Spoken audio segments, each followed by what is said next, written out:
Oke, Assalamualaikum warahmatullahi wabarakatuh. Nama saya Muhammad Iqbal Mursyid Al-Muniri dari Fakultas Ilmu Tarbiyah dan Keguruan, jurusan PAI Universitas Maulana Malik Ibrahim Malang. Di sini saya akan menyampaikan tugas berupa resum dari hari 1 sampai hari 2. Terima kasih. Silahkan simak video selanjutnya. Pada hari pertama, saya mengambil materi 1 tentang akademik oleh Wakil Rektor Akademik. Beliau mengatakan tentang keunggulan UIN Maulana Malik Ibrahim Malang. Di antaranya, UIN Maulana Malik Ibrahim Malang terdiri dari 7 fakultas. Di antaranya yakni psikologi, humaniora, syariah, ekonomi, saintek, dan tarbiyah, dan lain-lain.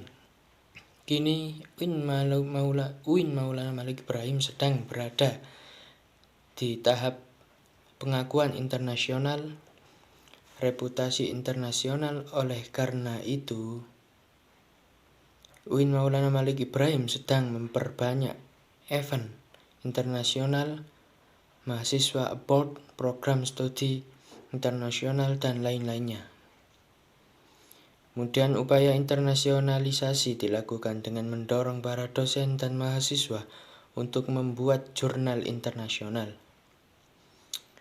Mahasiswa diwajibkan untuk riset dan mempublik jurnal nasional atau internasional sebagai tugas akhir untuk menaikkan predikat kampus. UIN Maulana Malik Ibrahim memadukan pengetahuan umum dan agama untuk membentuk karakter melalui Ma'had Al-Jam'iyah selama 1 tahun. UIN Maulana Malik Ibrahim juga memiliki beberapa fasilitas yang menaungi mahasiswa seperti lembaga bahasa di mana ada bahasa Inggris, bahasa Arab, dan bahasa Mandarin, dan lain-lain sebagainya. Juga ada kelas tahfidz Al-Quran atau disingkat HTQ, dan juga perpustakaan yang menyediakan jurnal-jurnal dan karya ilmiah. Kemudian tentang perkuliahan berlangsung selama 8 semester dengan 160 SKS dengan penelitian sebagai pengabdian masyarakat, dengan mata kuliah profesi, dengan KKN, dengan yudisium, hingga akhirnya wisuda. Kemudian mata kuliah di UIN Maulana Malik Ibrahim ini dijadikan sebagai pengembangan kepribadian yang merupakan ciri khas UIN Maulana Malik Ibrahim Malang. Mahasiswa UIN Maulana Malik Ibrahim diharapkan aktif dan dapat menjadi manusia yang bermanfaat fid dini wad dunya wal akhirah. Kemudian saya mengambil materi 2, pemateri yakni Dr. Haji Ahmad Fathah Yasin, MAG. Beliau insya Allah lahir pada 20 Desember 1987 di Malang. Beliau mengatakan bahwa mahasiswa baru harus mengupayakan diri baik secara mental dan spiritual dalam mengikuti perkuliahan di UIN Malang. Orang yang memiliki mental spiritual memiliki 3 indikator. Yang pertama yakni mampu berpikir ilmiah. Artinya mahasiswa baru harus melandasi pikiran dengan mengetahui umum dan agama. Kemudian yang kedua, berperilaku islami dengan cara tampil dengan stil khas UIN Maulana Malik Ibrahim, yakni berpakaian islami dan lain sebagainya. Kemudian yang ketiga, menjadi mahasiswa yang kreatif dan terampil dalam bermasyarakat. Kemudian beliau juga berpesan. Beliau mengatakan janganlah menjadi mahasiswa yang sekedar kuliah lalu pulang, namun jadilah mahasiswa yang juga aktif dalam berorganisasi. Beliau juga sedikit berbicara tentang kampus, bahwa kampus menyediakan beasiswa berupa prestasi akademik maupun prestasi non-akademik. Jika ingin menyampaikan aspirasi mahasiswa, bisa menyampaikannya melalui SEMA, ada UTEMA, atau HMPS, atau HMJ. Jangan sampai langsung ke Bapak Rektor atau nyelonong langsung ke Bapak Rektor. Itu namanya tidak sopan. Karena di UIN Maulana Malik Ibrahim ini diajarkan untuk berakhlakul karimah, bahwa kesopanan derajatnya lebih tinggi daripada ilmu. Diharapkan lulusan UIN Maulana Malik Ibrahim tidak hanya sekedar menjadi ustadz atau ahli agama, tetapi juga bisa menjadi lainnya, pebisnis atau yang lainnya. Kita harus bangga menjadi mahasiswa UIN Maulana Malik Ibrahim, karena di universitas ini kita tidak hanya diajarkan ilmu pengetahuan tentang agama, juga diajarkan tentang ilmu umum. Di hari kedua, pembahasan yang saya ambil yakni tentang DEMA, yaitu Dewan Eksekutif Mahasiswa, yang diketuai oleh Farhan Adi Murosadi, jurusan farmasi, lalu wakil Ahmad Fawaid, jurusan psikologi. DEMA merupakan organisasi intrakampus atau disingkat dengan OMIK, yang merupakan lembaga eksekutif mahasiswa di level universitas. Kemudian fungsi DEMA diantara lain sebagai pelaksana program organisasi kemahasiswaan. Kemudian sebagai lembaga yang mengkoordinasi, menginstruksikan pelaksanaan kegiatan kemahasiswaan di tingkat universitas. Kemudian tugas DEMA. Tugas DEMA diantaranya melaksanakan program kerja organisasi yang sudah disepakati Senat Mahasiswa atau SEMA Universitas. Kemudian mengomunikasikan dan menginformasikan kegiatan kemahasiswaan di tingkat universitas. Lalu melaksanakan koordinasi dan sinkronisasi kegiatan kemahasiswaan. Kemudian materi yang kedua saya ambil yakni tentang SEMA. Apa itu SEMA? Yakni Senat Mahasiswa. SEMA diketuai oleh Muhammad Al-Dhifaroni.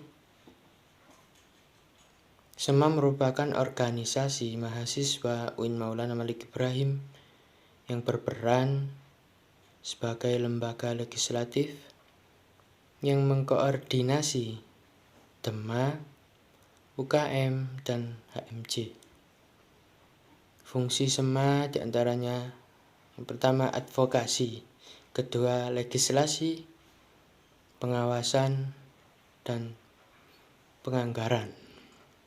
SEMA juga membantu mahasiswa dalam segala masalah untuk disampaikan kepada pihak terkait. Tugas SEMA yakni mengawasi dan mengontrol DEMA, kemudian memberikan persetujuan setiap kegiatan yang akan dilaksanakan oleh DEMA, lalu memberikan pengesahan setiap laporan pertanggungjawaban setelah selesai agenda tersebut, lalu memfasilitasi aspirasi mahasiswa UIN Maulana Malik Ibrahim dan menyalurkannya kepada pihak-pihak yang bersangkutan. Kemudian mengawasi setiap kebijakan dan keputusan yang diambil oleh Dema. Merancang dan menetapkan peraturan organisasi di UIN Malang. Kemudian mengesahkan peraturan Dema. Lalu menjadi mitra kerja Dema dalam melaksanakan kebijakan organisasi kemahasiswaan. Kemudian pembahasan yang ketiga atau materi yang ketiga tentang UKM. UKM, bahwa di UIN Maulana Malik Ibrahim ini memiliki banyak UKM. Di antaranya UKM semua. Kemudian UKM Pramuka. Kemudian UKM PMI. Kemudian UKM GGB, yaitu Gema Gita Bahana. Langsung saja. Kemudian UKM SR, yakni seni religius. SR, seni religius, yaitu lembaga otonom yang memilih jalur koordinatif yang bergerak dalam bidang seni Islami. Tujuannya yakni membentuk kader Islami yang beriman dan taat kepada Allah Subhanahu wa taala dan memiliki jiwa pemimpin yang agamis, kritis, dinamis, dan kreatif, inovatif, serta menjunjung tinggi true dharma perguruan tinggi.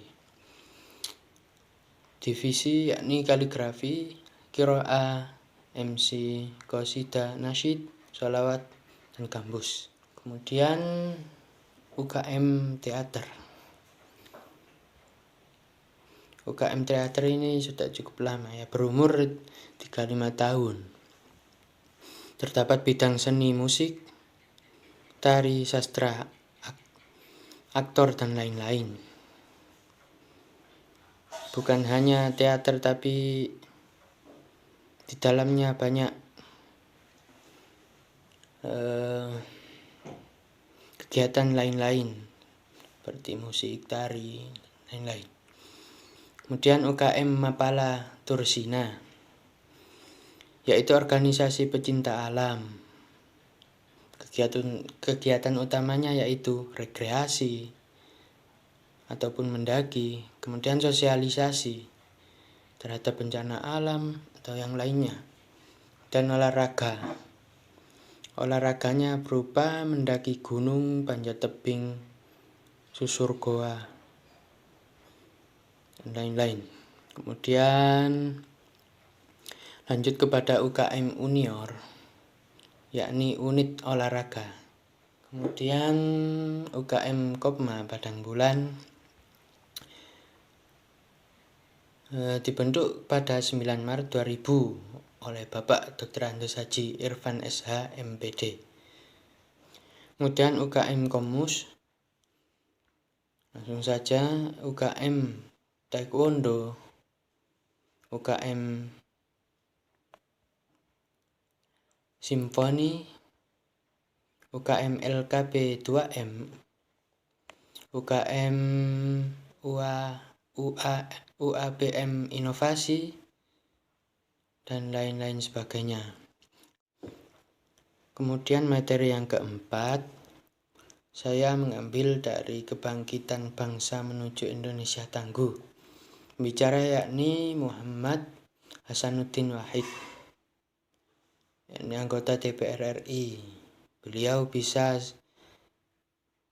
berkata kalau beliau bisa sampai sukses karena UIN Malang, beliau diajari banyak oleh para dosen-dosen di UIN Maulana Malik Ibrahim Malang. Dulu beliau sempat dipilih menjadi HMG dan juga presiden BEM. Semua gemblengan ini berasal dari UIN Maulana Malik Ibrahim Malang. UIN Malang lah yang menjadikan beliau sukses. Kata beliau tidak pernah malu bilang bahwa beliau alumni UIN Maulana Malik Ibrahim, agar lulusan UIN ini tidak hanya menjadi ustadz, atau lulusan UIN Maulana Malik Ibrahim ini bisa menjadi anggota DPR, pebisnis, dan lain-lain. Alumni UIN Maulana Malik Ibrahim itu bisa berkiprah di mana saja. Kemudian sampai saat ini, beliau juga membahas tentang masalah pandemi yang marak di negara kita tercinta ini. Tingkat pemahaman COVID di Indonesia itu sangat rendah. Contoh, memakai masker saja susah, gimana mau sembuh dari COVID. Pertumbuhan ekonomi karena COVID semua turun, melemahnya daya pembeli karena efek PPKM membuat masyarakat malas untuk membeli. Lalu terjadi inflasi tipis dan juga banyak yang kehilangan pekerjaan akibat pandemi. Kalau dampak di sektor pendidikan, banyak yang putus sekolah dikarenakan anak harus bekerja karena krisis ekonomi akibat pandemi ini, yaitu pandemi COVID-19, dan juga karena persepsi orang tua mereka. Lalu kebijakan sektor pendidikan di pandemi ini adalah memberikan bantuan kuota, data internet, bantuan subsidi, PLT, dan lain-lain. Singkat saja, intinya, semoga dari video awal sampai akhir yang saya sampaikan bisa menjadi motivasi untuk para mahasiswa atau penerus bangsa tercinta ini untuk menata niat, optimis, dan giat dalam menuntut ilmu. Karena orang hebat tidak dihasilkan dari kemudahan, kesenangan, dan kenyamanan, melainkan dibentuk melalui kesulitan, tantangan, dan air mata. Jangan sabar, jangan sabar, jangan sabar. Jangan sabar terhadap segala sesuatu yang seharusnya mengalah dengan keadaan tanpa pernah berusaha. Syukron, ihdinas siratal mustaqim. Wassalamualaikum warahmatullahi wabarakatuh.